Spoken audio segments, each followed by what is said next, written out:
Hello friends, कैसे हैं आप सभी। मैं विकास मौर्य आप सभी का स्वागत करता हूं मेरे चैनल सुपर इंटरमीडिएट क्लासेस में।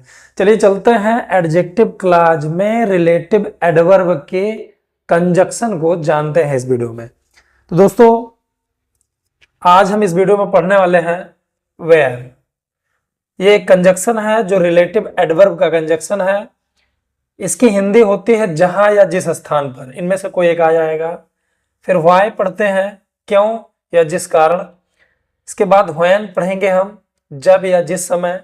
हाउ, जैसे जिस प्रकार या जिस तरीके से, या कभी कभी की कैसे भी आ सकता है। ये सारे रिलेटिव एडवर्ब हैं। एडजेक्टिव क्लॉज में पढ़ा रहा था, इसमें रिलेटिव एडवर्ब के प्रयोग को आज हम जानेंगे। तो एक चीज आप जान लीजिए कि वेयर ये किसी प्लेस को डिनोट करेगा, प्लेस को ही डिनोट करता है। वाई ये रीजन या काज को डिनोट करेगा, रीजन या काज को, कारण को। व्हेन यानी ये समय को डिनोट करता है, और हाउ तरीके को या किस प्रकार से काम हो रहा है इसको डिनोट करता है। और ये जितने भी कंजक्शन हैं जिस शब्द के लिए आएंगे, ज्यादातर वो वेयर प्लेस के लिए आता है, व्हेन टाइम के लिए आता है, हाउ जो है वे मैनर या मेथड तरीके के लिए आता है, और वाई जो है रीजन या काज के लिए आता है। तो यही चीजें हमें एंटेसिडेंट बना देना है। चलिए सेंटेंस में समझते हैं, ज्यादा अच्छी तरह से समझ में आएगा। जिस स्थान पर तुम रहते हो वह बहुत ही गंदा है। तो जिस स्थान पर तुम रहते हो वह बहुत ही गंदा है। एक्चुअली गंदा क्या है, किस चीज के बारे में बात हो रही है? बहुत ही गंदा है क्या जिस स्थान पर तुम रहते हो। ठीक है, जिस स्थान पर तुम रहते हो, यही सब्जेक्ट है। और दूसरी बात, जिस शब्द आया है स्थान के लिए, तो सबसे पहले हम स्थान को ही लिख देंगे the place. The place, place के लिए हमने वेयर का यूज करना है, ये बात ध्यान रख के चलिए। द प्लेस वेयर, अब तुम रहते हो इसको हमें बना देना है यू लिव। ठीक है, इसमें वेयर के साथ हमें ऑन, ये पर की अंग्रेजी नहीं लिखनी है, बात ध्यान रखना, उसी में वेयर में इंक्लूड हो गया। The place where you live, अब बस ये कॉमा एक लगा देंगे। वह बहुत ही गंदा है, वह नहीं लिखेंगे क्योंकि ये जो लिखा गया है यही सब्जेक्ट है। The place where you live यही सब्जेक्ट है एक्चुअली, तो इसमें हमने ये नहीं लिखना है, सीधा इज का यूज करेंगे।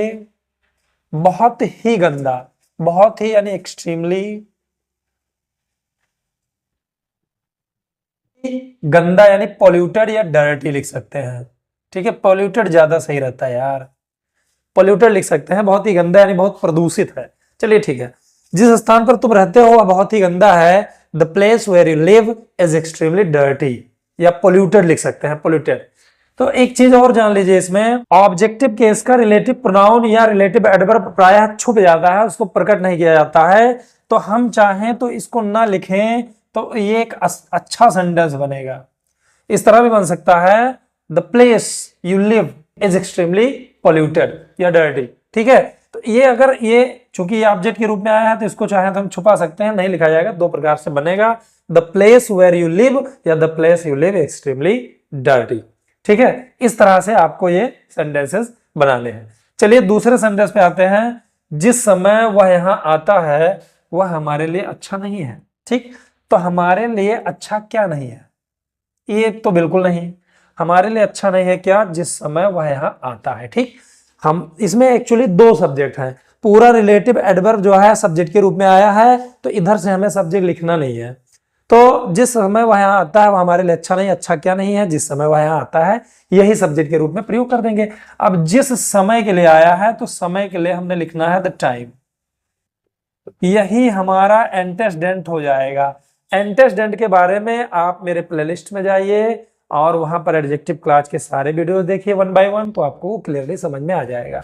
द टाइम, समय।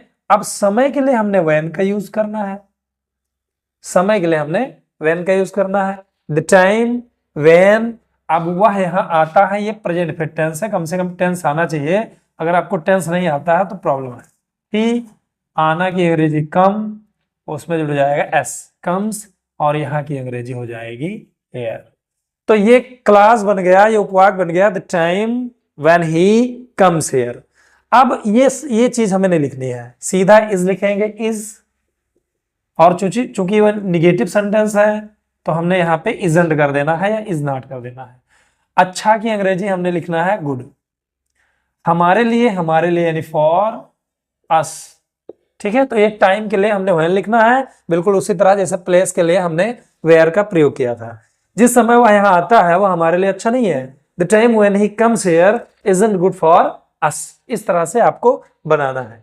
इसी प्रकार चलते हैं तीसरे सेंटेंस में। इन चारों का नियम एक ही है, बस इनका रूप अलग अलग है और ये अलग अलग सिचुएशन में लगते हैं। जैसे स्थान के लिए आपने वेयर का यूज कर दिया, समय के लिए आपने व्हेन का यूज कर दिया। अब इसी प्रकार तरीके के लिए हमने हाउ का यूज कर देना है। जिस तरीके से तुम बात करते हो वह बहुत झुंझलाहट भरा है। तो झुंझलाहट भरा क्या है? जिस तरीके से तुम बात करते हो, यही सब्जेक्ट के रूप में यूज हो जाएगा। तो हमने पहले ध्यान रखिएगा, आपको पहले एंटेसिडेंट लिखना है। जैसे यहाँ पे टाइम देखो आगे आ गया था, यहाँ पे स्थान देखो आगे आ गया था, वैसे तरीका यहाँ पे आगे आ जाएगा। तरीका यानी द वे लिख सकते हैं, तीन है उनमें से उचित रूप से एक आपको लिखना है, द वे। अब जिसकी अंग्रेजी हमने वे के लिए लिखना है हाउ, ठीक है। तरीके के लिए हमने हाउ का यूज करना है, द वे हाउ तुम बात करते हो, इसको बना दीजिए प्रेजेंट परफेक्ट टेंस है, you talk, the way how you talk. मैंने आपको पहले सेंटेंस में ही बता दिया था कि ऑब्जेक्टिव केस का रिलेटिव एडवर्ब छुप जाता है। चाहे तो आप इस तरह बना सकते हैं, the way you talk, the way you talk, बस केवल वहां पे कामा लगा देंगे, हाउ को हटा देंगे तो वो एक प्रकार से छुपा रहेगा, उसका अर्थ वही रहेगा लेकिन वो एक प्रकार से छुपा रहेगा। दोनों सही है, द वे यू टॉक या the way how you talk, ठीक। अब इसको हम नहीं लिखेंगे, वह नहीं लिखेंगे, सीधा इज लिखेंगे, इज।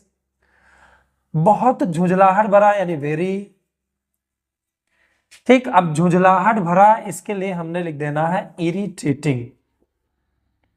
इरिटेट का मतलब होता है झुंझलाने वाला और इरिटेटिंग का मतलब होता है झुंझलाहट उत्पन्न करना, परेशान करना। जिस तरीके से तुम बात करते हो बहुत झुंझलाहट भरा है, the way how you talk is very irritating. इस तरह भी बोल सकते हो, the way you talk is very irritating. मस्त अंग्रेजी बोलोगे, ठीक है। इसी प्रकार जो है प्लेस के लिए वेयर, टाइम के लिए व्हेन, तरीके के लिए हाउ और कारण के लिए आपने लिखना है व्हाई, ठीक है। कारण की अंग्रेजी रीजन या काज, ठीक है। तो अब इसको हम बनाएंगे, जिस कारण बच्चा रो रहा है वह पता नहीं है। पता नहीं, क्या पता नहीं है जिस कारण बच्चा रो रहा है?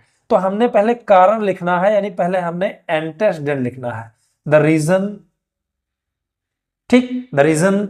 अब यहां पे वाई का यूज कर देंगे हम, द रीजन वाई बच्चा रो रहा है। ये प्रेजेंट कंटीन्यूअस है, इसको बना लीजिए। टेंस नहीं आता तो कुछ नहीं आता। रो रहा है कौन? बच्चा, यानी द चाइल्ड।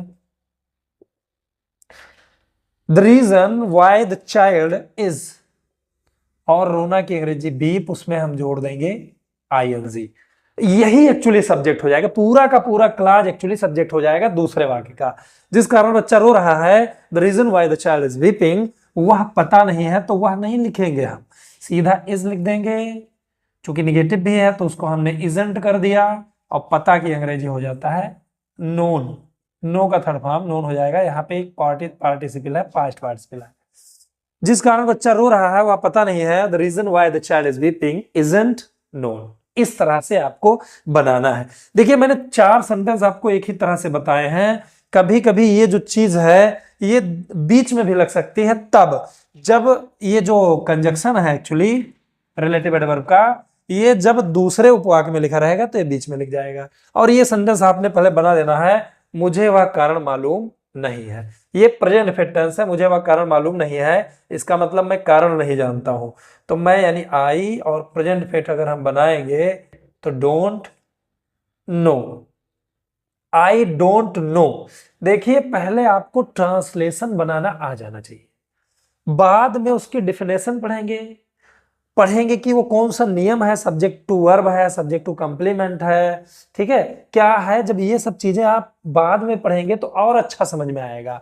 सबसे पहले आपको हर प्रकार का ट्रांसलेशन बनाना आना चाहिए, उसके बाद आप एक एक चीज जब जानने की कोशिश करेंगे तो क्लियरली जान जाएंगे। लेकिन मेरे हिसाब से पहले ट्रांसलेशन बनाना आ जाना चाहिए। तो मुझे वह कारण मालूम नहीं है, आई डोंट नो, क्या मालूम नहीं है वह कारण, ये एंटेसिडेंट है, एंटेसिडेंट में केवल आपको बस द का यूज करना है, वह नहीं लिखना है। आई डोंट नो द काज या रीजन, अब की क्यों की अंग्रेजी साथ में यहीं पे लिख देंगे। ये बात आपको ध्यान रखना है कि ये एंटेसिडेंट है और इसका रिलेटिव एडवर्ब है, ये दोनों साथ में होने चाहिए। और क्यों लिखने का मतलब की भी हो गया उसमें और क्यों भी हो गया, दोनों हो गया। अब वह दूसरी बार असफल हुआ, इसको असर्टिव सेंटेंस में, अफर्मेटिव सेंटेंस में बनाना है, इंट्रोगेटिव नहीं है ये, ठीक है, ये इंट्रोगेटिव नहीं है। वह दूसरी बार असफल हुआ, कौन असफल हुआ, वह ही।